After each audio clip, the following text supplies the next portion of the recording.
Hello students. तो आज basic mathematics for physics जो सीरीज है उसको आगे बढ़ाते हैं। ऑलरेडी हम लोग डिफरेंशिएशन कंप्लीट कर लिया है और उसका एप्लीकेशन हम जल्द ही आपके लिए रिकॉर्ड करूंगा। और आज स्टार्ट करें इंटीग्रेशन। जिन्होंने डिफरेंशिएशन नहीं देखा है जाके देख लो। बिना डिफरेंशिएशन के इंटीग्रेशन आपको समझ में नहीं आएगा।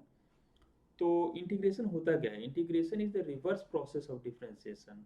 अगर आप डिफरेंशिएशन जानते हो तो इंटीग्रेशन भी आपको बेसिक तो इंटीग्रेशन तो आप आसानी से कर लोगे, है ना। डिफरेंशिएशन नहीं जानते हो तो इंटीग्रेशन में कुछ नहीं कर सकते। तो चलो स्टार्ट करते हैं। जैसे हमने लिखा है यहाँ पे कि integration is the reverse process of differentiation. जैसे यहाँ पे D by d x of sine x हम लोग जानते हैं derivative of sine x cos x होता है। तो अगर मैं लिखूँ कॉस एक्स का इंटीग्रेशन, ये जो साइन होता है इसको बोलते हैं integral sign. This is called integral sign. और dx होता है, यहाँ x बताता है कि ये विथ रेस्पेक्ट टू x है। तो इसको हम लोग पढ़ेंगे इंटीग्रल ऑफ cos x, है ना। दिस इज, इसको आप पढ़ोगे, this is integral of cos x with respect to x। ठीक है। जैसे d by d x of sine x बोल देते हैं differentiation of sine x with respect to x. ये हमें बताता था कि किसके रेस्पेक्ट में बात डिफरेंशिएट कर रहे हैं। तो वहाँ डी होता है, यहाँ उसके डिफरेंशिएशन का साइन, इंटीग्रेशन का साइन ऐसा होता है एक्चुअली। जस्ट लाइक जैसे हम लोग एस लिखते हैं ना, समेशन, तो इसी का थोड़ा सा बिगड़ा हुआ फॉर्म है ऐसे। ये भी समेशन, इंटीग्रेशन का मतलब एक्चुअली समेशन ही होता है, जो हम बाद में बात करेंगे। तो एस से ही ये साइन बना हुआ है। तो integration of cos x with respect to x, ऐसा हम लोग करेंगे। अब इसका आंसर क्या होगा? तो आप ये सोचो कि cos x किसका डिफरेंशिएशन होता है। अगर आपको डिफरेंशिएशन फार्मूला याद होगा तो cos x किसका डिफरेंशिएशन होता है? तो sin x का। sin x का डिफरेंशिएशन cos x होता है। तो cos x का इंटीग्रेशन क्या होगा? sin x। जस्ट आप ऐसे सोच सकते हो कि sin x को अगर हमने डिफरेंशिएट किया तो इसका आंसर आया cos x। तो cos x को इंटीग्रेट करेंगे तो इसका आंसर आ जाएगा sin x। Just reverse process है। ओके, तो होप आप इंटीग्रेशन अभी तक समझ में आया हो आपको। आगे बढ़ते हैं। जैसे हम लोग जानते हैं डेरिवेटिव या d by d x of e to the power x क्या होता है? E to the power x ही होता है। तो अगर मैं पूछ लूँ कि e to the power x d x यानी integration of e to the power x with respect to d x क्या होगा, तो आपको सोचना है किसको डिफ्रेंशिएट करने पे ई टू दी पावर एक्स आता था। तो ई टू दी पावर एक्स एक ऐसा फंक्शन है जिसको डिफ्रेंशिएट करो कोई फर्क नहीं पड़ता। तो ई टू दी पावर एक्स को ही डिफ्रेंशिएट करने पे ई टू दी पावर एक्स आता था। तो अगर डिफ्रेंशिएट करने पे ये आता है तो इसको इंटीग्रेट करने पे यही वापस आ जाएगा। तो इसका आंसर हो जाएगा ई टू दी पावर एक्स। लेकिन एक और बात इसमें साथ ही साथ एक कांस्टेंट सी हम लोग ऑलवेज ऐड करते हैं इंटीग्रेशन के आंसर में, है ना। तो पिछला क्वेश्चन के आंसर में भी हम लोग यहाँ पे एक सी ऐड कर देंगे। सी इज सम कांस्टेंट। अब क्यों ऐड करते हैं अभी मैं आपको एक्सप्लेन करता हूँ कि सी क्यों ऐड करते हैं।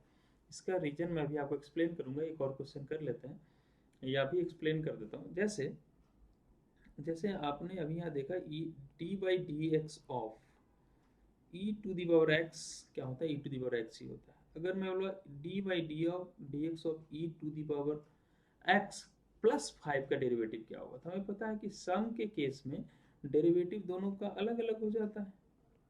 इसका अलग हो जाता है और इसका डेरिवेटिव अलग हो जाता है। और डेरिवेटिव ऑफ 5 क्या होता है? जीरो। कांस्टेंट का डेरिवेटिव जीरो होता है। तो ये तो जीरो हो गया और ये d by d x of e to the power x is e to the power x.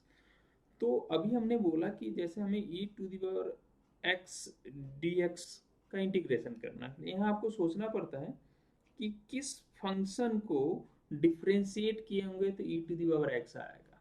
तो आपने बोला कि e to the power x को डिफ्रेंशिएट करने पे ई टू दी पावर एक्स आता है। लेकिन सपोज सपोज उसके साथ अगर कुछ ऐड होता तो उसके साथ ऐड होता है फिर भी उसका आंसर क्या आता है? E to the power x ही होता है। अगर कोई कांस्टेंट ऐड करते हो तो बेचारे को डिफ्रेंशिएट करते हैं जीरो हो जाता है। हमें पता ही नहीं चलता कि वहाँ कांस्टेंट था या नहीं था। 5 हो सकता है, 9 हो सकता है, कुछ भी हो। तो इसका डेरिवेटिव अगर ई टू दी पावर एक्स आ जाता है तो इसका इंटीग्रेशन क्या होगा? अगर इसका डेरिवेटिव ए आ रहा है तो इसका इंटीग्रेशन ए आना चाहिए।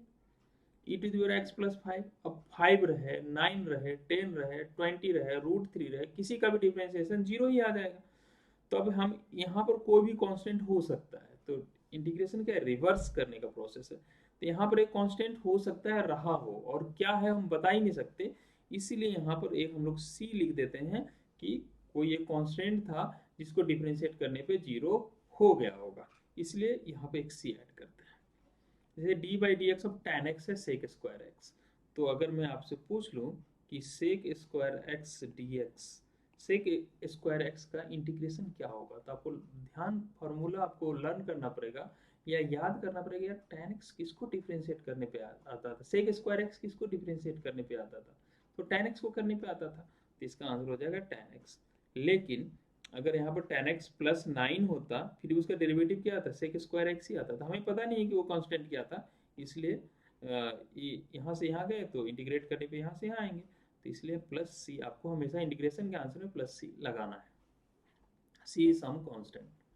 अब कुछ फॉर्मूले हैं जो आपको लर्न कर लेना चाहिए, ठीक है, और इसको बार बार ऐसे आप सोचते रहोगे कि क्या किसका डिफ्रेंशिएशन करने पे ये आता था, तो ऐसे बहुत मुश्किल होगा, तो आप लर्न कर लो। जैसे एक फंक्शन इस कॉलम में हमने एफ ऑफ एक्स लिख रखा है, और जस्ट इधर हमने उसका इंटीग्रेशन लिख रखा है उस फंक्शन एफ ऑफ एक्स का, तो 0 का इंटीग्रेशन क्या होता है, तो कोई कांस्टेंट हो जाता है, क्योंकि किसी कांस्टेंट को देखो, इसको अगर मैं डिफ्रेंशिएट करूँ तो ये आएगा, तो इसको इंटीग्रेट करेंगे तो ये आएगा, सी को डिफ्रेंशिएट करोगे तो क्या आएगा 0, तो 0 को इंटीग्रेट करोगे तो सी, कोई कांस्टेंट इसका आंसर होता है। क्या कांस्टेंट है, अब किसी भी कांस्टेंट को डिफ्रेंशिएट करते हैं 0 ही आ जाता है, तो हम कुछ कांस्टेंट तो लिख नहीं सकते, वैल्यू सी लिख देते हैं।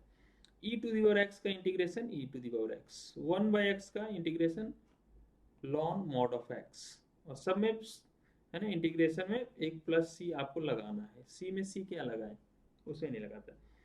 X to the power x का डेरिवेटिव आप लर्न को, जैसे डेरिवेटिव होता था integration, sorry, x to the power n का इंटीग्रेशन क्या होता था, n x to the power n minus one, यहाँ पे इंटीग्रेशन में होता है, जो x to the power n है ना, इसके पावर को एक बढ़ा दो और बढ़े हुए पावर से डिवाइड कर दो, ठीक है। अभी क्वेश्चन करेंगे तो आपको ज़्यादा क्लियर होगा।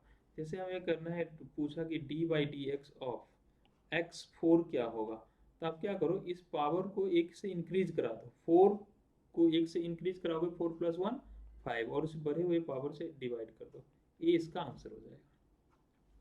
साइन एक्स का derivative cos x, cos x का डेरिवेटिव, सॉरी साइन एक्स का डेरिवेटिव बोल जा रहा हूँ, सॉरी इंटीग्रेशन, साइन एक्स का इंटीग्रेशन कॉस एक्स होता है, ठीक है। लेकिन अगर आप सोचेंगे ऐसे करके कि साइन एक्स का इंटीग्रेशन क्या होगा, तो किसको डिफ्रेंशिएट करने पे साइन एक्स आता है, तो एक्चुअली साइन एक्स आता था, कॉस एक्स का इंटीग्रेशन आता था minus sine x, cos x का इंटीग्रेशन माइनस साइन एक्स, तो यहाँ पर एक माइनस भी आपको लगाना पड़ेगा। कॉस एक्स का इंटीग्रेशन, तो कॉस एक्स किसको डिफ्रेंशिएट करने पे आता था, साइन एक्स को, तो यहाँ साइन एक्स लिख दिया। सेक स्क्वायर एक्स का इंटीग्रेशन, तो टेन एक्स, क्योंकि टेन एक्स को डिफ्रेंशिएट करने में सेक स्क्वायर एक्स आता है।